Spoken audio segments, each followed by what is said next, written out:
Hey guys, it's JH. Welcome to Practice T. Okay, today.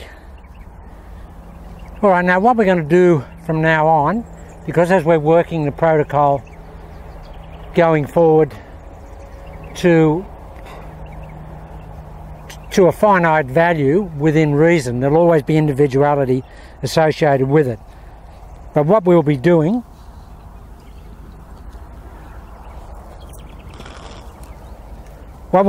guys, is just refining.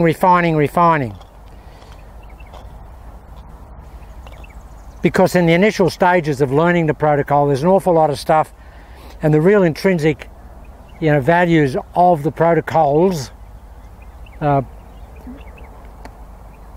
difficult to take on board. So what we're doing now is we're just going back, revising the original protocols and what they really are, and how you have to put them together and construct them and formulate them in a very, very definite and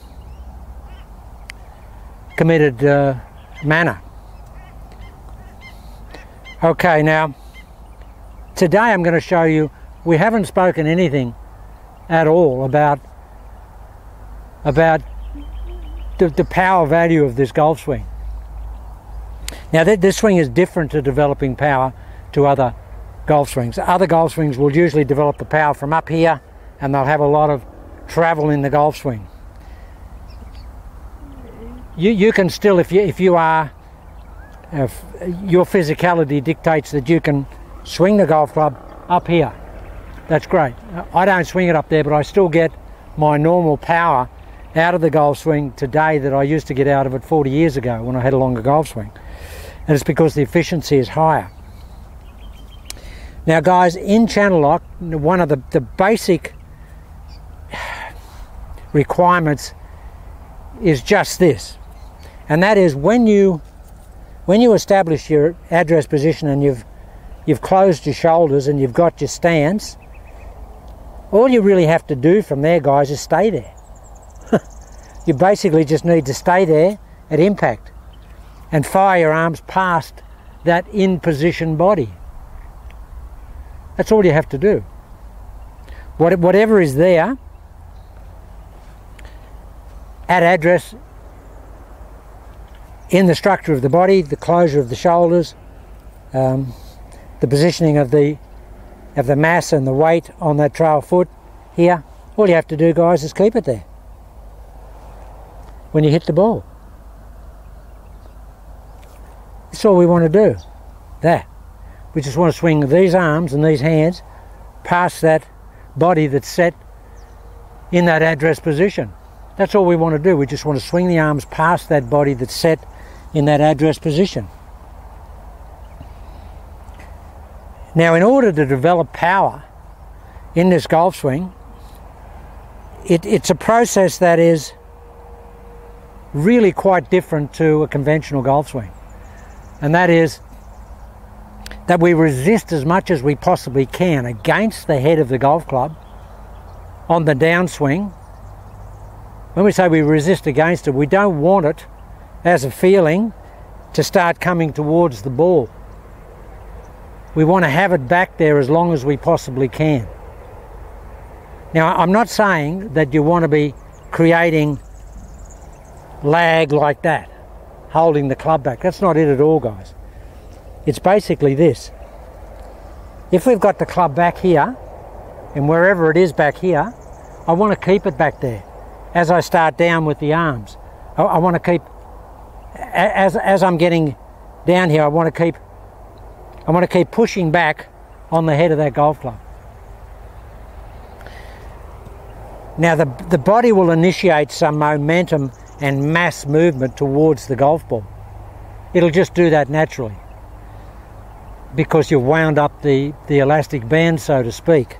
So it will wanting to shunt forward like this in the downswing. It'll want to, I'll get side on. It'll want to be doing that. Now I can feel my lead shoulder and my upper arm pulling on on the shaft of the golf club and ultimately the head, but at the same time I feel my trail hand. Now guys, this is atomic particle stuff for channel lock. Now this is really stuff that we never went anywhere near initially because it's difficult. You wouldn't want to have been learning this in the initial stages of channel lock. But now you've got the basic protocol and you want to develop some consistency in your timing and you want to develop some power. This is the atomic particle. And that is that when I'm up here, I'm starting to feel this shunt here with the body and that pull with the lead arm, but at the same time, guys, I'm pushing back with that trail arm. I'm trying to push back on the head of that golf club. Completely opposite to anything you've ever done in a golf swing. We always want to pull the club in here and jam the lag on it. Well, we don't want to do that with channel lock. With channel lock, we want to have as wide a downswing as we can possibly get. And how do we get that? We do that by pushing back on the head of the golf club with that trail hand. We're pushing it back. Now, I did a video some time back where I talked about if you had a grip here that was split in the middle, and just in a conventional golf swing, on the downswing, I'm pulling with my lead arm there, and I'm pushing with my trail hand there. So if the grip was cut in the middle here, the grip would come apart because I've got pressure going that way, and I've got a corresponding pressure coming this way. You have to have a pulling pressure in the downswing, clearly. But the holding back pressure is the thing that gives you the width in the downswing. The holding back pressure, and that's what we're talking about today, is the holding back pressure against that club head in the downswing. And it's this, guys. I get it. Now, I haven't got that configuration in the golf swing. I probably got that configuration in the golf swing, but I feel that I've got that. If I could actually get that, if I could actually get this, you think about this. If we go back here in a golf swing and we cock the club up here, like that, with a conventional wrist cock here, look where the club head is.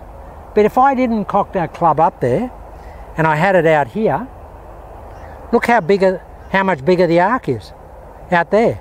The arc's gone from being this big to being that big.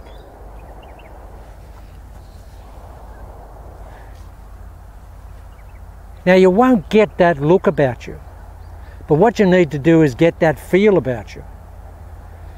You need to feel that there's no wrist cock in that backswing like that, and that you're just pushing away in a straight line in the backswing, and you're pushing away in a straight line in a continuous fashion in the downswing. That's what this is about. This is about keeping pressure that way on the golf swing in the downswing, on the golf club head in the downswing. Now what that will do, guys, is that it will give you tremendous stability in this downswing. Tremendous stability here. There's no flippiness, no flappiness at all. Zero. And what it will do is it will force the weight down that trail leg into the foot, into the ground, which will give you, again, tremendous stability at impact. It'll give you enormous stability at impact. You will feel what I call a late paintbrush. And this is it. We get here, we pull, we push with that, we pull with that hand here, and then we get that. We get that late paintbrush loading. And you'll feel that, guys. You'll get in here, and that there will get forced into submission. That push that way, trying to pull the grip apart, will actually get forced into submission at a stage in the downswing. Now, some people will have it earlier, and some people will have it later. Again, depending on the strength that you've got in your body components to hold that pressure and torque that you're loading up in that backswing there. But essentially it's this, guys. We're taking the club back, we're holding it. This is pulling forward. The weight is going down. Okay, the pressure points. There's a pressure point going that way with this arm. There's a pressure point coming this way with this arm. And there's a pressure point going down there. So it's a three-way pressure point. it's a trifecta of pressure points. One pulling this way, one pushing that way, and one driving vertically down. And that is what I call probably the eternal triangle of stability and power storage in the downswing. Now, very, very difficult to get, and this is and I will have to explain this going forward in a couple of videos, but the overall essence of what I'm trying to do is in that explanation there. And guys, when you get it, it is atomic particle stuff. You are splitting the atom in terms of the power producing potential that you will get. It is just off the scale. Now, even myself, I've been jamming in the protocols over, and Bill Phillips from MMI Golf said yesterday that in a month's time it will be the 1 year anniversary of the introduction of channel lock. I can't believe it, guys. It feels like 3 or 4 months ago. It'll be 1 year. So we've gone a long way down the road. But now and in the last sort of month, I suppose there's been a sort of an accumulation of all that stuff that's gone on before, and it's been refined down and packaged and condensed into the finite details that we're experiencing at the moment in our revision videos that we're seeing at the moment. But today, guys, the essence of what I'm talking about is this. As I'm taking it back, I'm pushing back with that. I get back to here, I've got the pull here. I've got the drive down of that trail foot. Here. And the point I made at the start of the video is that all we're trying to do, guys, is stay in the position that we set up at address, which is the closed shoulders here. That's all we want to do. We just want to stay there, and we just want to fire the club past the body. Now, there will be forces that will take you out that way. That's just natural releasing of the build-up forces in the backswing. That will happen, but you have to resist that with your 5 o'clock nose being back here and this fulcrum of this trail shoulder, because we don't want the back of the neck going out to the ball when we have the pull, because if you go out there, guys, you just shorten the radius up, and this fulcrum gets closer to the ball and you can't extend your arms correctly.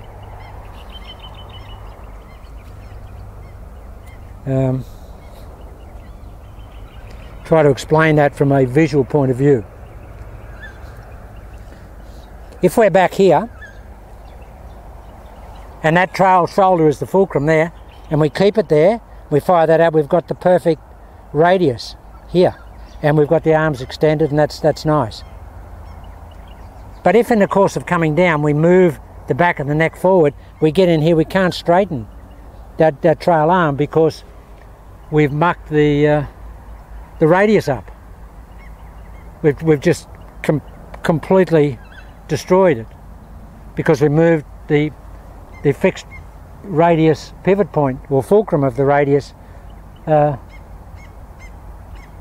operation. We've just killed that because we've moved it forward. We don't want to ever move that. The robot never moves his fixed pivot point.